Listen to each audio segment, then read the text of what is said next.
Some disasters are accidents. Others should never have happened. Moments where people saw the warning signs and did nothing. From space to the ocean to the sky to a nuclear reactor, these are the disasters that changed the world. And the terrifying part? Every single one of them was preventable. So sit back and relax as I take you back in time to show you what happened, what if it didn't happen, and how it has changed our world today.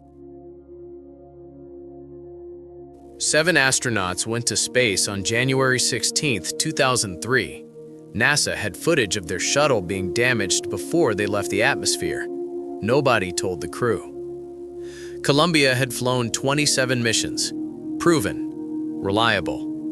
Families waved as the crew strapped in, engines fired, and Columbia climbed into a clear blue sky. 82 seconds after liftoff, foam the size of a suitcase broke off the fuel tank and smashed into the left wing at 500 miles per hour. Cameras caught it. Engineers rewound the footage and watched it again. They flagged the damage. They requested satellite imaging to inspect the wing in orbit. Management said no. Foam strikes had happened before. Nothing bad had happened before. Schedule mattered. Engineers went back to their desks.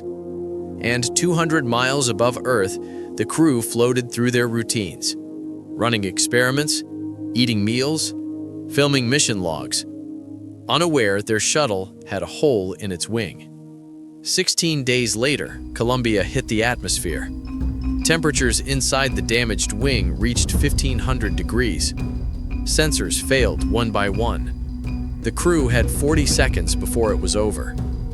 Columbia broke apart over Texas. Debris scattered across 3 states. Millions watched live. Investigators found the emails, the requests, the ignored warnings. One manager wrote that even if damage existed, there was nothing they could do. So why look? 17 years after Challenger proved ignoring warnings kills people, NASA ignored the warnings again. The outrage forced change. NASA grounded every shuttle for 2 years. Engineers added cameras to monitor every launch. Astronauts were given robotic arms to inspect the hull in orbit. A rescue shuttle was kept ready on a second pad.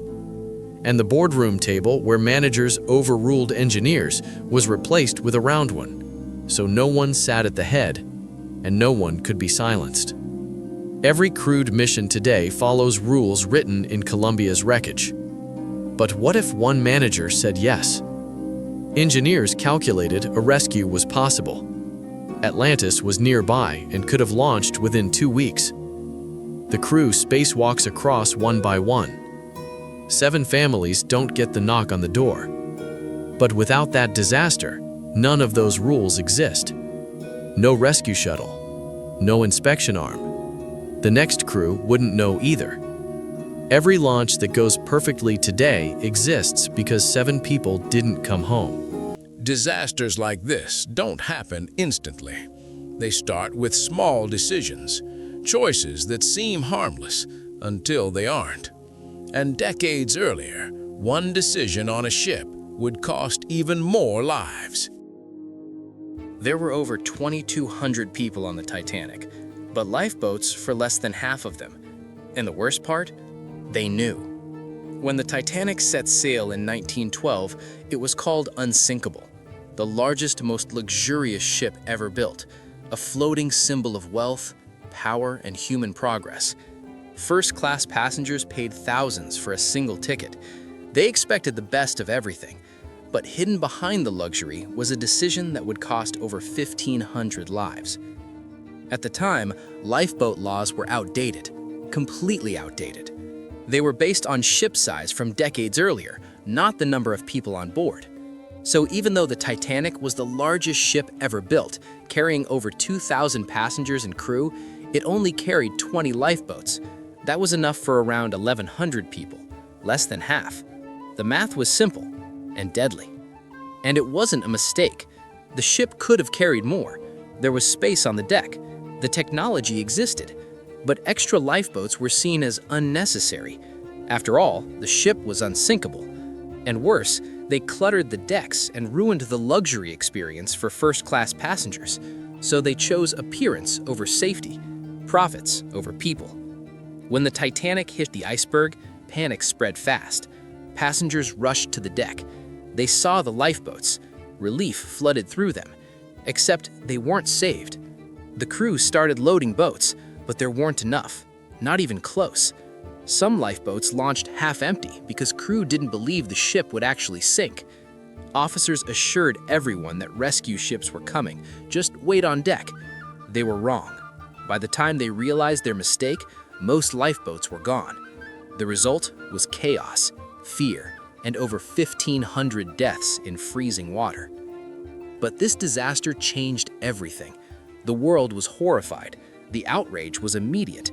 After the Titanic sank, new international laws were introduced. The SOLAS Treaty, Safety of Life at Sea. Now every ship must carry enough lifeboats for every single person on board, no exceptions, plus extras. But here's the part no one thinks about. What if the Titanic had enough lifeboats? What if they had carried 40 boats instead of 20? Over 1,500 people might have survived. Families wouldn't have been destroyed. The disaster wouldn't have shocked the world in the same way. And without that global outrage, without those 1,500 deaths, those safety laws might never have changed. The regulations might have stayed outdated for decades, meaning today, you could still be boarding cruise ships without enough lifeboats for everyone on board. So the next time you step onto a ship, look at those lifeboats. They're not just there for safety. They're not just equipment. They're there because one disaster forced the world to change. The Titanic proved what happens when safety is ignored. But even after that, the skies above us were still unregulated. And in 1956, that lack of control turned deadly. Check this out. In 1956, two passenger planes collided in mid-air above the Grand Canyon. 128 people died instantly. But here's what made it worse. Crashes like this were expected. Pilots navigated the skies like drivers on roads with no lanes, no signs, no rules, just empty air and blind faith. That disaster forced a system into existence. Without it, air travel as you know it wouldn't exist.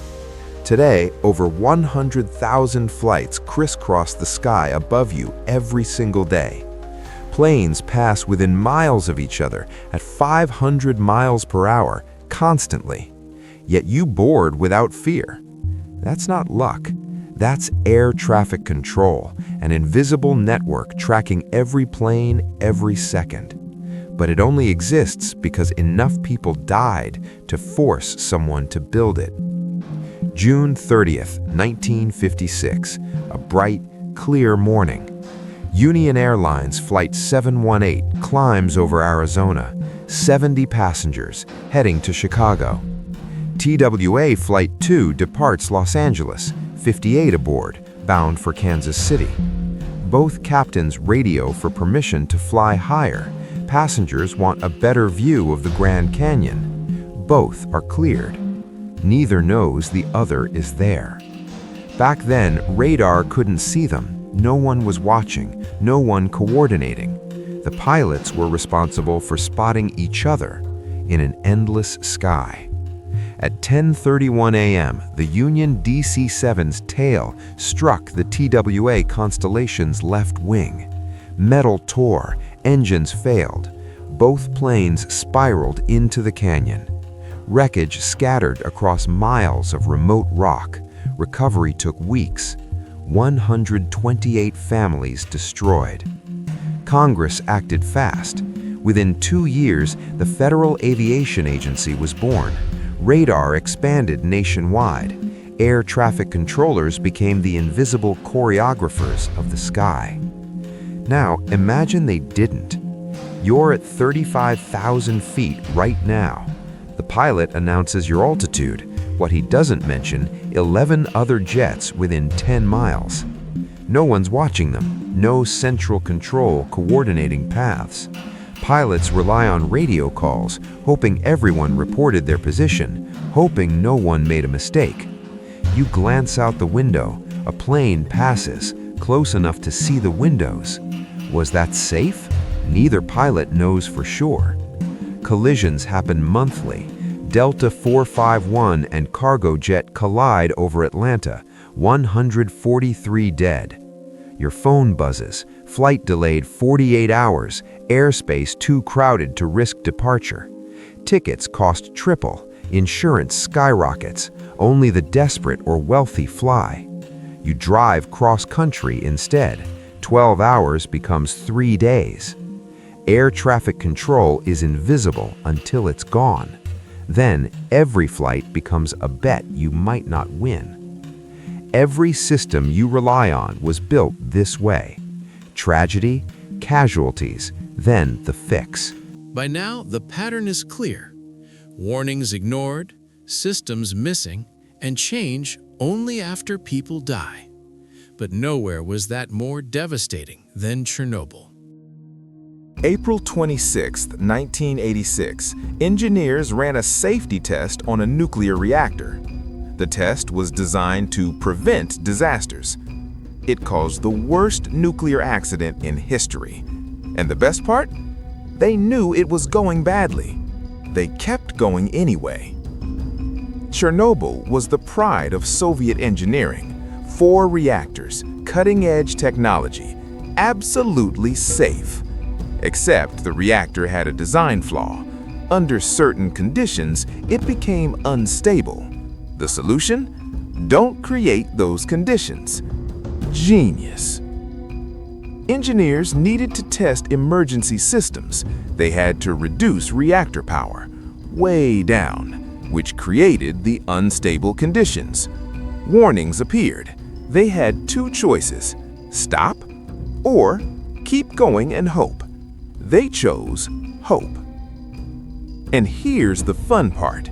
The test required disabling safety systems, automatic shutdown, emergency cooling, all offline. Because you can't run a safety test if safety keeps interfering. So they turned everything off. The reactor screamed warnings. Someone said, "It'll be fine." Reality? It was not fine. At 1:23 a.m., the reactor exploded. The 2,000-ton lid blew off like a bottle cap. Radiation 400 times Hiroshima shot into the atmosphere. Firefighters arrived thinking it was a normal fire. Some picked up reactor graphite with bare hands. They died within weeks. The Soviets said nothing for 2 days. No evacuation, no warning. Only when Swedish detectors 1,000 miles away started screaming did they admit anything. Sweden called, "Did you explode a reactor?" Response, "Maybe." A nearby forest turned red from radiation, the Red Forest. Still deadly, but because humans left, wildlife thrives there now. Wolves, rare birds. Animals do fine with radiation. Humans don't.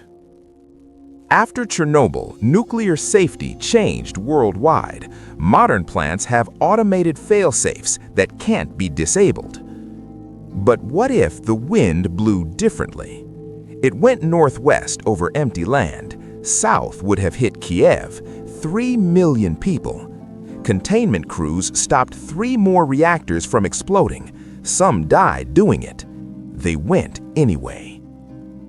Next time you see a nuclear plant, those safety systems aren't there to slow things down. They're there because engineers once decided safety was optional. But Chernobyl wasn't the only disaster from ignoring warnings. Another happened because someone thought rules didn't apply.